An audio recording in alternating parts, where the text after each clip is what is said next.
En este vídeo veremos cuáles son las respuestas a las preguntas del cuestionario que realizamos para la tercera evaluación.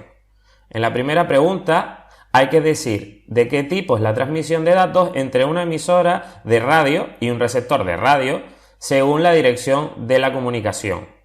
Si nos vamos al tema correspondiente, vemos que las transmisiones de datos se pueden dividir en tres grupos, según la dirección de transmisión de datos, unidireccional o bidireccional, según el método de transmisión, cuántos bits, es decir, cuánta información es enviada al mismo tiempo, y según el método de sincronización entre ambos dispositivos. Primero, cuando hablamos de la dirección de transmisión, podemos subdividir tres categorías. Conexión de datos simples, cuando el emisor, el dispositivo emisor, envía datos al receptor, pero el receptor no puede contestar. Conexión de datos semidúplex, que es cuando existe comunicación en ambas direcciones, el emisor le manda al receptor y luego el receptor puede contestarle al emisor. Pero no puede ser al mismo tiempo, esto lo hemos visto ya anteriormente.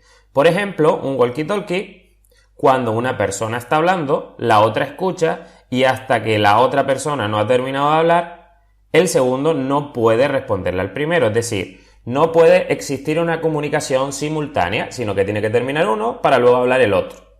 Y el tercer tipo de conexión de datos que encontramos según su dirección de transmisión es la conexión de datos duplex total, que es cuando sí existe esa comunicación al mismo tiempo, es decir, las dos personas pueden hablar a la vez. Por ejemplo, una llamada telefónica.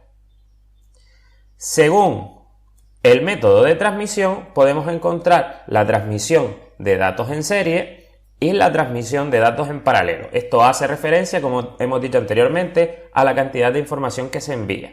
La transmisión de datos en serie es cuando la información, los bits de información, se envían de uno en uno a través de un único cable o canal, a través de un único medio. Y la transmisión de datos en paralelo es cuando existen varias vías o varios cables y la información viaja a la vez por todos ellos, de manera que si de la otra forma llegaban de uno en uno, si aquí tuviésemos 8 cables, llegarían 8 datos de golpe, luego otros 8 y así sucesivamente. Podemos ver aquí un ejemplo donde aquí los datos se envían de uno en uno, los bits, y aquí se envían 8 bits de golpe. Luego, según el método de sincronización, podemos encontrar la transmisión de datos asíncrona y la transmisión de datos síncrona. En la transmisión de datos asíncrona, los datos se van enviando independientemente de que el receptor los esté recibiendo en ese momento. Por eso hay que decir cuándo comienza un dato y cuándo termina un dato. Y ya cuando el receptor lo vaya a mirar, pues dirá, aquí comienza este dato, aquí termina este, aquí comienza este otro, aquí termina este otro. Bien, eso es la transmisión de datos asíncrona, no tiene que ser en tiempo real. Y cuando hablamos de transmisión de datos síncrona es cuando tanto el emisor como el receptor, digámoslo de una manera muy sencilla, sincronizan sus relojes para decir, nuestros relojes en este momento tienen esta hora. Vamos a enviar todos estos datos y cuando terminemos de enviar todos estos datos, vamos a comprobar que nuestros relojes siguen teniendo la misma hora. De esa manera, sabemos que los datos se han enviado y recibido en el tiempo correcto, de manera síncrona. Entonces, la respuesta a la primera pregunta de qué tipo es la transmisión de datos entre una emisora de radio y un receptor de radio, pues cuando nosotros recibimos la señal de radio no podemos contestar a la radio. Así que este tipo de conexión es una conexión de datos simple. Bien, segunda pregunta. ¿Cuántos bytes tiene un kilobyte? Nos vamos a la tabla que aparece en la presentación de clase y vemos que un byte son 8 bits, un kilobyte son 1024 bytes, un megabyte 1024, un gigabyte 1024, un terabyte 1024 y un petabyte 1024. Siempre 1024 de la unidad que está justo encima. La pregunta nos dice cuántos bytes son un kilobyte, por lo tanto la respuesta en este caso es 1024. Tercera pregunta. ¿Cuál de los siguientes formatos de archivo contiene información de vídeo? MIDI, MP4, JPEG y MP3. En la presentación de clase vemos los formatos de archivo más comunes que podemos encontrar, los MIDI, MP3, MP4, JPG y los de texto y números, que son los TXT. Bien, MIDI es aquel tipo de formato de archivo que se utiliza sobre todo en el ámbito musical. No contiene música, sino que su contenido son instrucciones que se le dan a distintos dispositivos para que suene una nota musical. El MIDI, los archivos MIDI, tienen una información que está dividida en bytes de estado, bytes de tono y bytes de velocidad. El byte de estado nos indica qué operación va a realizar ese instrumento. El byte de tono, la nota que va a tocar, y el byte de velocidad realmente lo que nos dice es el volumen de la nota. No tiene nada que ver con la velocidad a la que está tocando ese dispositivo.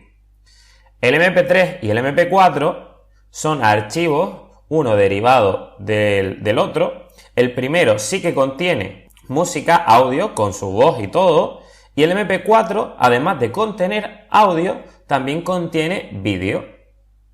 Así que la diferencia entre uno y otro es que el MP3 solo contiene audio y el MP4 también contiene vídeo, además del audio. Tenemos también los archivos JPEG o JPG, lo podemos encontrar en los dos formatos, que son aquellos que se utilizan para almacenar información de imágenes. Y por último, más adelante, tenemos los archivos de texto y números, que son los archivos TXT o de otro tipo como los de Word, .doc, que se utilizan para almacenar información textual. Cada uno de esos caracteres o letras que hayamos escrito en un archivo de texto ocupa un byte de memoria. Resumiendo, el formato de archivo que contiene información de vídeo de los que aparece en la lista es MP4. Pregunta número 4. Selecciona los dispositivos que sean de entrada. Para eso tenemos que saber qué significa ser un dispositivo de entrada o un dispositivo de salida.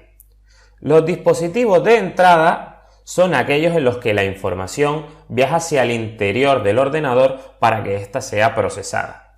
Y los dispositivos de salida son aquellos en los que la información sale desde el interior del ordenador, ya puede ser desde el disco duro pasando por el procesador y luego mostrándose en la pantalla, para que nosotros seamos capaces de percibirlos e interpretarlos. Es decir, todo lo que va dirigido hacia el exterior del ordenador es un dispositivo de salida y todo lo que va hacia el interior es un dispositivo de entrada. Por lo tanto, un monitor LED, la información viaja hacia el exterior, sería un dispositivo de salida. El teclado, nuestras pulsaciones viajan hacia el interior, un dispositivo de entrada. El micrófono también es de entrada porque nuestra voz viaja hacia el interior. El ratón es de entrada porque el movimiento que nosotros realizamos con el ratón también se refleja en el interior del ordenador para procesar ese movimiento. La impresora 3D sería de salida porque crea un producto en la parte exterior del ordenador. La impresora de inyección de tinta, lo mismo que la impresora 3D. La pantalla táctil sería un dispositivo de entrada porque hacemos unos gestos y esos gestos se interpretan en el interior del ordenador. Y los auriculares también serían un dispositivo de salida porque el sonido viaja hacia el exterior. ¿Cuáles de los siguientes dispositivos son de almacenamiento secundario? Para dar respuesta a la pregunta número 5, nos dirigiremos al tema de memoria y almacenamiento. Vemos que existen tres tipos de memoria y dispositivos de almacenamiento: la memoria primaria, la memoria secundaria y el almacenamiento externo. La memoria primaria es aquella que es más rápida y está más cerca del procesador, porque recordemos que el cerebro de un ordenador, aunque solo es capaz de ejecutar cosas que están fabricadas o hechas por ceros y unos, es muy rápido. Pero el inconveniente es que los dispositivos donde se almacena la información no son tan rápidos. Por eso es necesaria la creación de una memoria, la memoria primaria, que es más rápida que, por ejemplo, un disco duro. Entonces, la información del disco duro viaja a esta memoria, que se le conoce como memoria RAM, para luego ser enviada de una manera veloz al procesador. La memoria ROM es aquella memoria que solo es de lectura, no podemos escribir información en ella. Por ejemplo, la BIOS, que es una parte del ordenador que contiene toda la información referente a cómo deben ejecutarse los dispositivos básicos para que el funcionamiento del ordenador sea adecuado, pues que arranque las memorias, que compruebe si hay algún error en algún dispositivo y que luego cargue el sistema operativo. Eso es la BIOS. Luego, la memoria secundaria es la memoria de donde caben muchas cosas, mucha información. Tenemos los discos duros HD o los discos de estado sólido, que son esos discos más modernos en los que no hay discos de metal girando en su interior, sino que están formados a base de chips que a su vez están construidos por puertas lógicas NAND. El disco duro HD es el que acabo de comentar, que tiene unas piezas de metal que giran en su interior. El disco duro HD es mucho más lento que el disco duro SSD. Por último, el tercer tipo, el almacenamiento externo, es todo aquel tipo de almacenamiento que nos podemos llevar a algún sitio sin necesidad de mover el ordenador con él. Un disco duro externo sería almacenamiento externo, un Blu-ray, un DVD, un CD, un pendrive y todo este tipo de dispositivos que podemos transportar. Es decir, la respuesta a la pregunta número 5, ¿cuál de los siguientes dispositivos son de almacenamiento secundario? Pues serán los discos duros HD y los discos de estado sólido. Bien, sexta pregunta. ¿Cómo se llama el programa que traduce las instrucciones escritas en alto nivel a bajo nivel y que así el procesador pueda ejecutarlas? Para responder a esta pregunta debemos saber qué es alto nivel y qué es bajo nivel. Alto nivel, en resumidas cuentas, son todos aquellos lenguajes de programación en los que las instrucciones están escritas de una manera que una persona sería capaz de entender. Y los lenguajes de bajo nivel son aquellos que son muy complejos de entender por humanos, pero que el ordenador sí los entiende a la perfección. Un ejemplo de lenguaje de alto nivel sería el Python, que lo hemos utilizado en la primera y segunda evaluación, Java, C++ o Visual Basic. Esto sería una instrucción escrita en un lenguaje de alto nivel que más o menos nosotros podemos entender que hay dos variables, una y dos, que se están sumando y el resultado de esa suma se almacena en una tercera variable que se llama sum. Lo podemos entender. Luego, el lenguaje de bajo nivel son las traducciones de estos lenguajes de alto nivel que el ordenador sí es capaz de interpretar. Tenemos en el lenguaje de bajo nivel tenemos el lenguaje ensamblador y el lenguaje máquina. El lenguaje máquina básicamente sería el de los ceros y los unos y el lenguaje ensamblador es un lenguaje intermedio por el que hay que pasar para ser más cercanos al lenguaje máquina. Podríamos programar en lenguaje ensamblador, pero es muy complejo. Aquí tenemos un ejemplo de lenguaje ensamblador donde estas tres instrucciones lo que hacen es cargar un dato dentro de la variable que se llama first, luego sumar ese dato que estaba en la variable anterior con el de la variable second y luego guardar el resultado de la suma en la variable sum. El código máquina serían los ceros y unos. Las tres instrucciones que acabamos de ver se transforman en ceros y unos. Ese sería el lenguaje de bajo nivel código máquina. Por lo tanto, ¿cómo hacemos la traducción entre estos tres tipos de lenguaje? Alto nivel, el lenguaje de programación, por ejemplo Python, bajo nivel, el ensamblador o el código máquina. Para eso están los traductores, igual que en la realidad cuando dos personas que no hablan el mismo idioma contratan a un traductor para que haga la traducción de uno a otro, en los ordenadores sucede algo parecido. Hay dos tipos de traductores, los compiladores y los intérpretes. Los compiladores son aquellos que traducen el programa entero y crean un nuevo archivo que podemos ejecutar todas las veces que necesitemos. Y ya las instrucciones no las necesitamos más. Y luego los intérpretes son aquellos programas que traducen línea a línea, cada línea de nuestro código, una por una, y las va ejecutando. De manera que siempre vamos a necesitar el código para ejecutar nuestro programa. Resumiendo, los compiladores traducen el programa al completo y crean un nuevo archivo con independencia de que luego necesitemos el código, y el intérprete va traduciendo cada instrucción una por una y ejecutándola, y siempre vamos a necesitar el código para poder ejecutar nuestro programa. Volviendo a la pregunta, ¿cómo se llama el programa que traduce las instrucciones escritas en alto nivel a bajo nivel y que así el procesador pueda ejecutarlas? Pues podemos marcar compilador. Selecciona los dispositivos que sean de salida. Ya antes hicimos un resumen de lo que significaba ser un dispositivo de entrada o un dispositivo de salida. Por lo tanto, auriculares, el sonido viaja desde el interior hacia el exterior, es de salida. La cámara digital no sería de salida porque las imágenes viajan hacia el interior del ordenador. La pizarra interactiva sería de entrada porque nuestros gestos viajan hacia el interior del ordenador. La impresora láser hace que la información salga en un papel, por lo tanto es de salida. El proyector DLP proyecta las imágenes en una superficie, por lo tanto también es de salida. Y un sensor de luz sería de entrada porque capta la luminosidad del ambiente. Sería un dispositivo de entrada.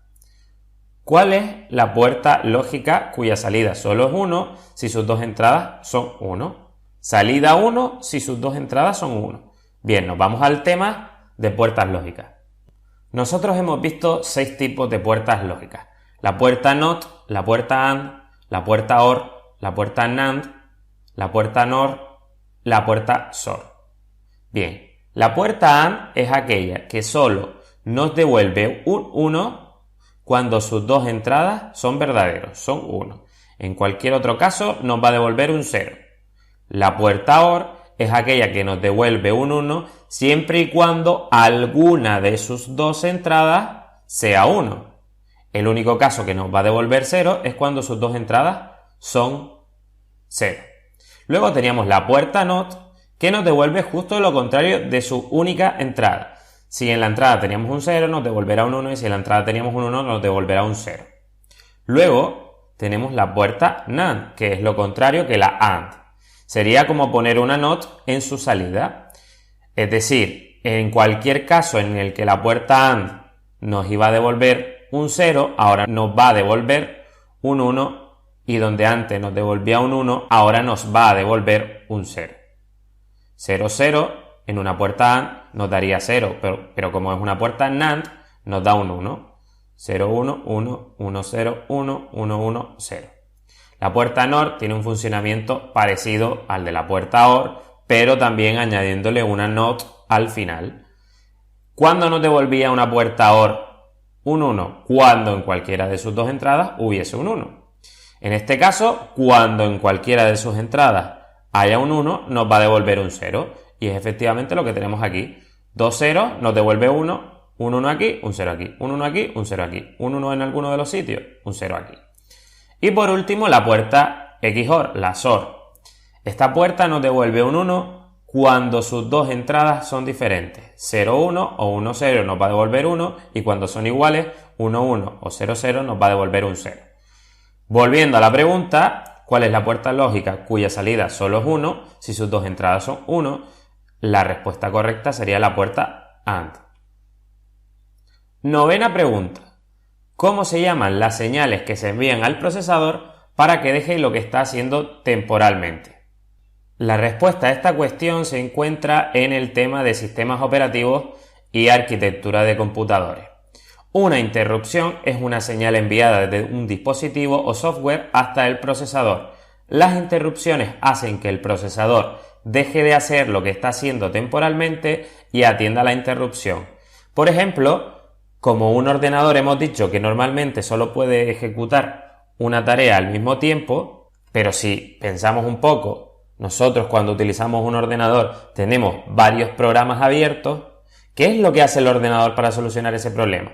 Lo que hace es que aprovecha su gran velocidad para cambiar de un programa a otro sin que las personas que lo utilizan, sin que los usuarios se percaten de que está cambiando de un programa a otro. Para hacer este cambio de un programa a otro, lo que hace el sistema operativo es enviar una interrupción para decirle al procesador que deje de ejecutar las instrucciones que está ejecutando y que ejecute otras de otro programa diferente. Eso es lo que sería una interrupción, cuando el procesador deja de hacer lo que está haciendo para realizar otra acción. Marcamos entonces la respuesta interrupciones. Pregunta número 10. ¿A qué número decimal equivale la letra F del sistema hexadecimal? En la siguiente tabla podemos ver todas las equivalencias entre los distintos sistemas de numeración que hemos estudiado este curso: el binario, el hexadecimal y el decimal. La pregunta nos decía que cuál es el número decimal correspondiente con la letra hexadecimal F. Si miramos la tabla, la F corresponde con el número 15, la E con el 14, la D con el 13, la C con el 12, la B con el 11 y la A con el 10. Recordemos que los números binarios son aquellos que están formados solo por ceros y unos, los números hexadecimales son aquellos que utilizan 16 símbolos diferentes para crear todos los números necesarios, y cuando llegamos al 9, como se nos han agotado los números, tenemos que empezar con letras: la A, la B, la C, la D, la E y la F. Marcamos entonces la respuesta correcta, 15. Pregunta número 11. ¿Cuál es la puerta lógica que devuelve 1 cuando solo sus dos entradas son diferentes? Pues muy fácil, ya lo estudiamos antes, vimos que la puerta XOR era la única que devolvía un 1 si sus dos entradas son 0 y 1 o 1 y 0. Marcamos XOR. ¿Cuántos bits tiene un byte? Esto ya lo estudiamos en una de las preguntas anteriores y dijimos que la respuesta de que cuántos bits tiene un byte es 8. Y en el resto de unidades hubiese sido 1024, 1024 y 1024. Pregunta número 13. ¿Qué secciones de palabras de las que aparecen en las opciones no deberían ser almacenadas en una base de datos para reducir el tamaño de un archivo de texto? El contenido del mismo es el que aparece en esta frase y las respuestas correctas son solo 3. Para responder a esta pregunta tenemos que saber lo que significa comprimir, el concepto de compresión.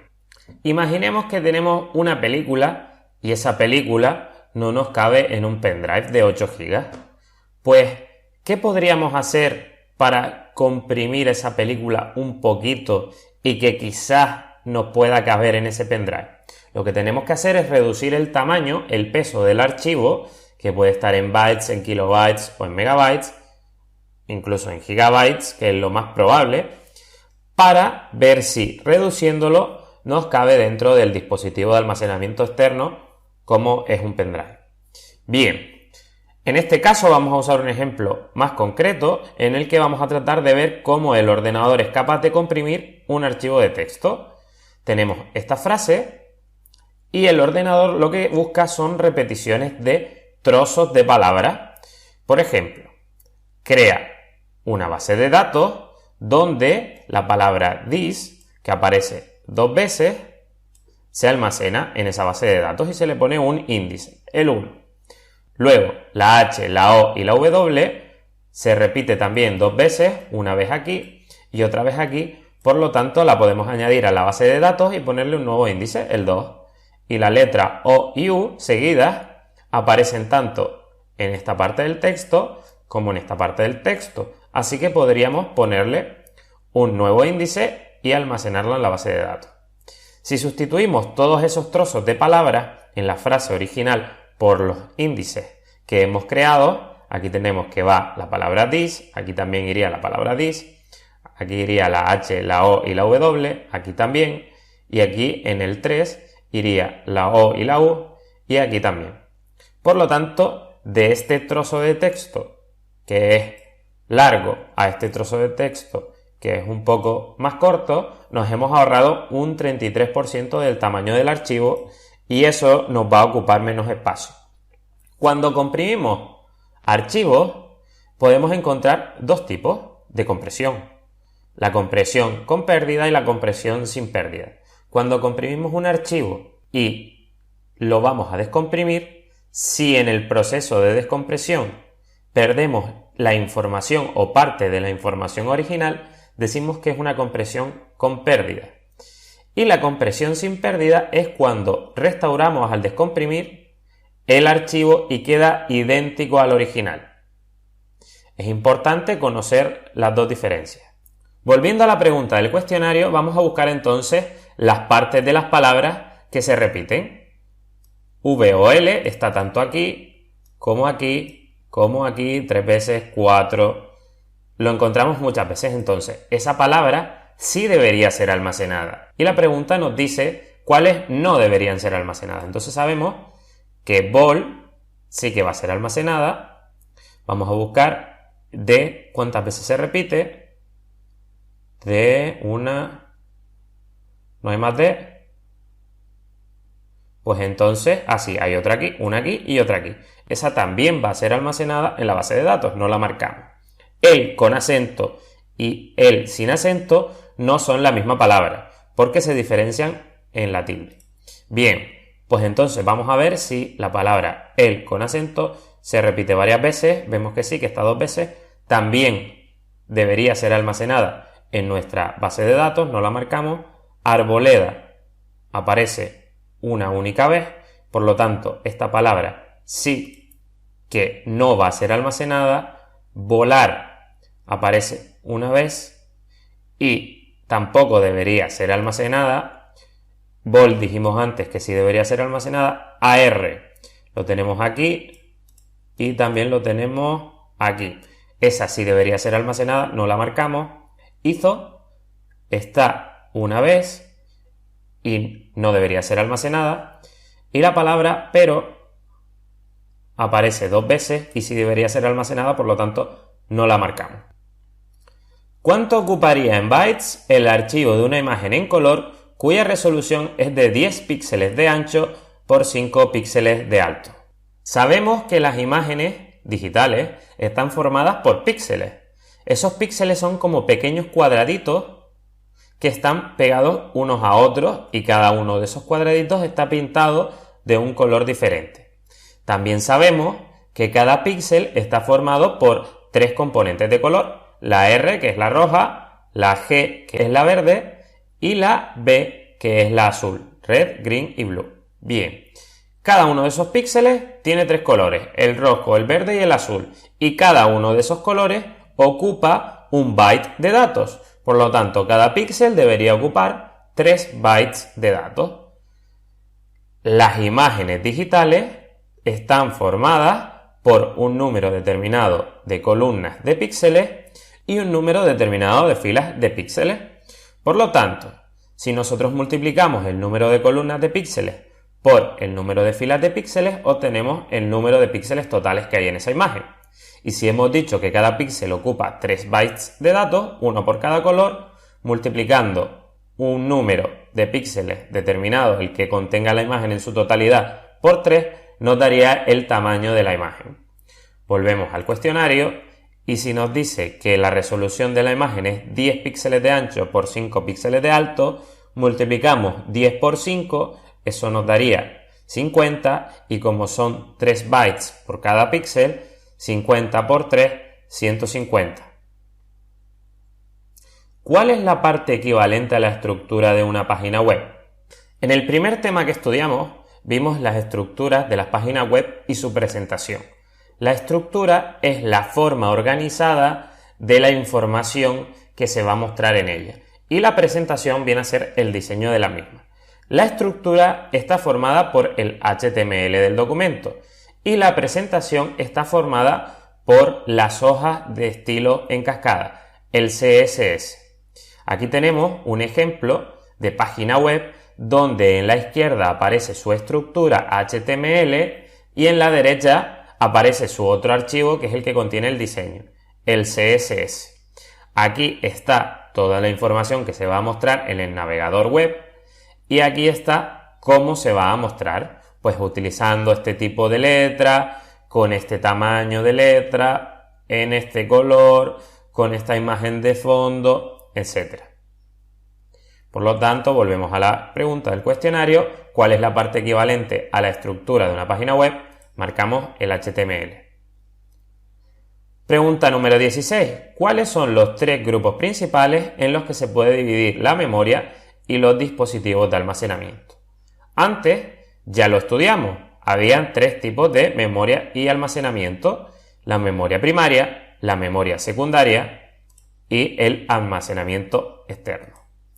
Memoria primaria, la rápida, pero de no demasiada capacidad. Memoria secundaria, la lenta, pero de bastante capacidad. Y el almacenamiento externo, el que nos podíamos llevar de un sitio a otro. Pregunta número 16. ¿Qué nombre recibe la acción de reducir el tamaño de los archivos para que ocupen menos espacio? Esto ya lo hemos visto también, era la compresión de archivos. Hicimos un ejemplo con el texto. Pregunta número 18. ¿Cuáles de los siguientes son ejemplos de sistemas operativos? El sistema operativo no es más que un programa que se encarga de establecer la comunicación entre otros programas y el hardware del ordenador, las partes físicas. Los más comunes, los que conocemos casi todo el mundo, son Windows, el sistema operativo Mac Operative System, Mac OS, Linux, MS2, que este es uno bastante antiguo, que ya ha entrado en desuso, iOS, que es el de los iPads y los iPhones, y Android, que lo utilizamos en tablets y también en móviles. Existen otros sistemas operativos, pero estos son algunos de los más famosos. Sobre todo, hoy en día, los de Apple, Mac y el iOS, Windows, Linux y Android. Un sistema operativo se encarga de controlar todas las cosas que están conectadas al ordenador o los programas que se están ejecutando. Se encarga de las interrupciones que ya hemos hablado, de poder abrir varios programas a la vez, de encapsular el software para que si hay algún error no se estropee el resto de partes que puedan estar conectadas o en ejecución, las operaciones de entrada y salida, el manejo de errores, etcétera, etcétera. Entonces, ¿cuáles de los siguientes son ejemplos de sistemas operativos? Windows, Android y Linux. Esto sería un software, un programa, esto sería una marca y esto sería el dispositivo encargado de ejecutar las partes fundamentales de un ordenador que hacen que éste funcione de manera adecuada. Pregunta número 19. ¿Cómo se llaman las áreas que hay dentro del procesador donde se pueden almacenar datos a gran velocidad? Ojo, dentro del procesador. Hemos dicho que a gran velocidad teníamos la memoria RAM y ROM, pero eso no está dentro del procesador. ¿Dónde está la memoria que hay dentro del procesador y que es muy rápida? Bien, si nos vamos a la presentación adecuada, encontraremos la diapositiva de los registros. Los registros son áreas en los que los datos se pueden almacenar a gran velocidad. Cabe muy poquita información, pero se transmiten hacia el procesador de manera muy rápida. Todos los datos que se extraen del disco duro pasan a la memoria primaria, luego pasan a la memoria caché, que también estaría dentro del procesador, y de la memoria caché va a los registros, que es lo más cercano a las unidades de procesamiento. Existen varios registros, los más famosos son los registros de direcciones de memoria, el registro de datos de memoria, el contador de programa que nos dice cuál es la siguiente instrucción que vamos a ejecutar y el registro de la instrucción actual, que es el que nos dice cuál es la instrucción que el procesador está ejecutando en ese momento. Volviendo a la pregunta, ¿cómo se llaman las áreas que hay dentro del procesador donde se pueden almacenar datos a gran velocidad? Marcaremos registro. Y por último, ¿cómo se denomina el método de transmisión de datos cuando los datos se envían de uno en uno a través de un único cable o canal? Eso ya lo vimos al principio de todas las preguntas y teníamos tres tipos según la transmisión de los datos y teníamos cuando los datos se enviaban de uno en uno, que era el método en serie, y cuando los datos se enviaban por varios canales a la vez, que era en paralelo. Por lo tanto, de uno en uno, datos en serie. Y estas serían todas las respuestas al cuestionario de repaso que realizamos hace unos días. Te recomiendo que las revises, que las practiques y que mires las diapositivas que ya hemos mirado en el vídeo para que repases y puedas preparar con garantía el examen final.